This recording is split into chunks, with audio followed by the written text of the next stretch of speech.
Hello, and thanks for joining us for this update on the Warzone Mobile Limited Release. So first, on behalf of the whole Warzone Mobile team, just want to express our deepest thanks to the whole community for your support, for being there with us from the beginning of development all the way through our private alpha and now to our limited release. Now, the reason we want to give this update today is to just talk a little bit about why we do the limited release the way we do it. Let me explain. I think the easiest way to think about it is it's all about agility. So when we're in development, before we release, we are just jamming stuff in the game super fast. Like it's high speed, fine tuning things, just doing a lot really fast. And so we want to try and find the right balance between that high speed development and a much slower, more methodical paced live service. So limited release is really the answer to that. And our approach to it is to gradually scale up the size of our audience, gradually getting better at taking the feedback that's coming in live, balancing that with bug fixes and performance improvements. All these other things are happening at the same time. And then our roadmap of future features that we're also working on, we're trying to find a balance of all those things together so that the game is still moving forward and it's also getting more ready for that global release. Because once we're at the global release, we need to be experts at that pace, at that process of running the live game, balancing all those things the right way.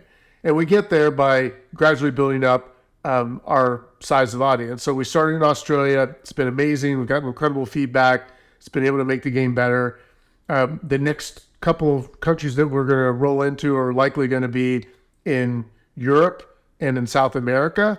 And what that will do is allow us to significantly increase the size of our audience, but still remain relatively manageable because we're not going to go into the biggest countries. We're going to try and manage that size, see how we respond now that there's new tastes, new preferences, new player types. And then when we roll beyond that into our next set of countries, we're going to be looking for places in other parts of the world probably.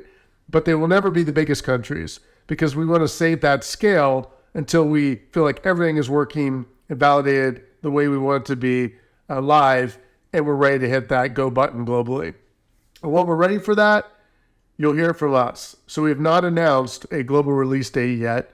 So if you've heard any rumors online, and there are some, don't believe anything you hear on the internet unless it comes from us. So stay tuned for that. More likely what we'll be talking about soon is rolling into some new countries, hopefully announcing that 35 million pre-registration milestone. But we're not there yet. We haven't announced anything there. We're still, charging forward and continuing to improve the game, stabilize the game, make it everything that you deserve and that all of our players around the world deserve so we can get to global release.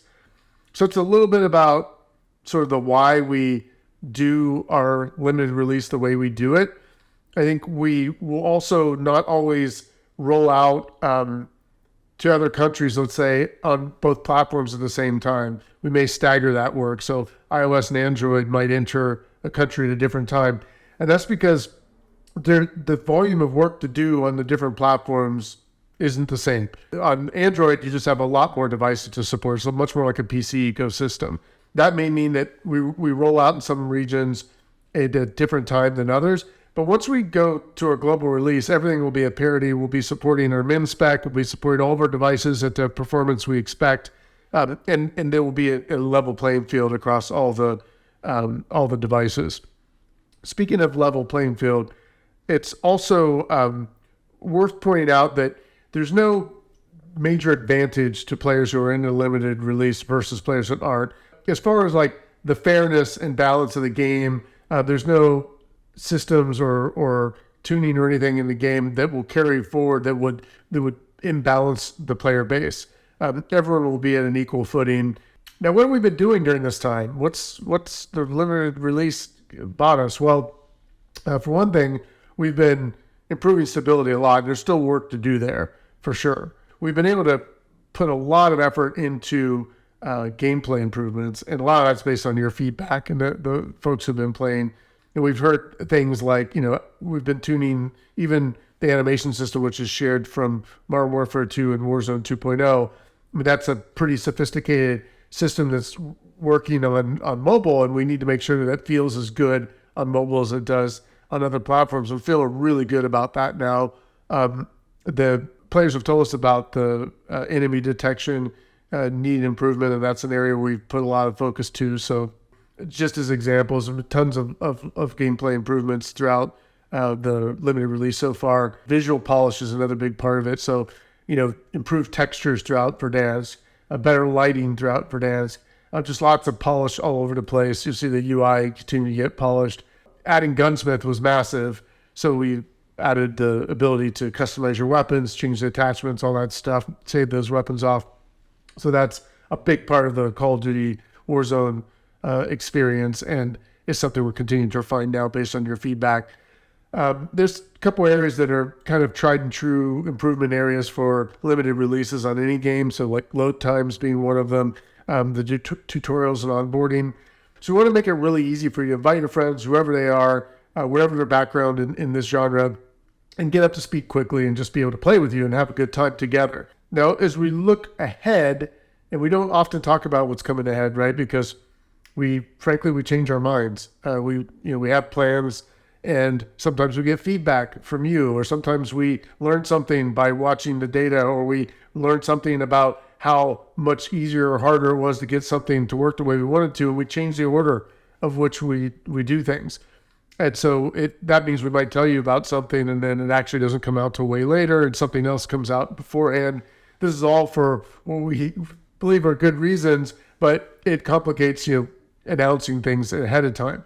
But we are planning on doing obviously more devices, supporting more devices, supporting our min spec, improving thermals, improving stability, improving performance in general.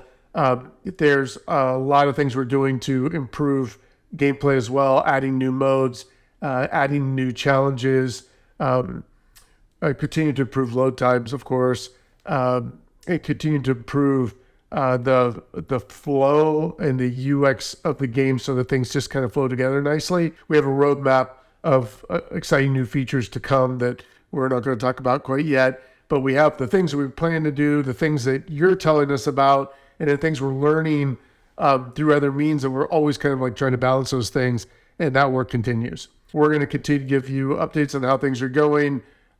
Look forward to hopefully announcing some more countries rolling out soon. And yeah, just from everyone on the team, we're just really appreciative of your support along the way. Hope this was useful in just understanding how we're thinking about limited release. And, we look forward to talking to you again in the future, and more importantly, playing with you when the global release. So thanks again, and we'll see you in Warzone Mobile.